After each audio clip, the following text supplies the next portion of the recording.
So coming to the next question, question number 5 says, what will happen if there are no platelets in the blood? अब अगर हमारे blood में platelets नहीं होंगी तो उससे क्या होगा? So platelets are responsible for clotting of blood. If there are no platelets, the blood would not clot in case of an injury. So अब यहाँ पे क्या है, देखो ये तो हमें पता है कि जो प्लेटलेट्स होती हैं वो हेल्प करती हैं कि ब्लड क्लॉट हो सके. क्लॉट मतलब हिंदी में कह सकते हैं खून जमना.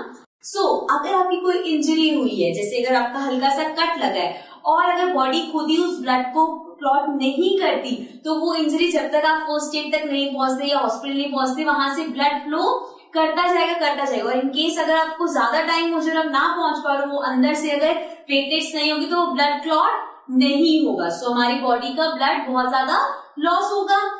This will lead to excess blood loss and finally in death of a person. So it can also lead to death of a person because अगर आपकी बॉडी से बहुत ज्यादा ब्लड निकल जाएगा तो ब्लड लॉस हो गया तो आपकी डेथ भी हो सकती है. So platelets are important.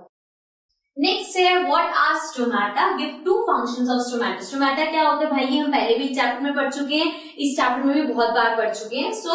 There are small openings on the lower surface of leaves. These pores are called stomata. एक पत्ती जो होती है, लीफ जो होती है, उसका जो लोअर पार्ट होता है वहां पे छोटे छोटे से होल्स होते हैं, पोर्स होते हैं. उन्हीं पोर्स को हम बोलते हैं स्टोमाटा, जिसकी हेल्प से गैसेस पास ऑन वगैरह होते हैं. वो हम फंक्शंस में देख लेते हैं.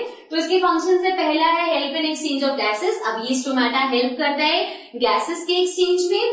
सेकेंड है evaporation of water occurs through stomata. Evaporation of water कौन से वाले की बात कर रहे हैं, ये जो हमने ट्रांसपिरेशन पढ़ा था, जो एक्सेस वाटर है वो स्टोमाटा से इवेपोरेट हो जाता है, उसी की बात हो रही है कि evaporation of water occurs through stomata. तो ये उसके दो बेसिक फंक्शंस हो गए. ठीक है, अब आते हैं हम अपने नेक्स्ट क्वेश्चन.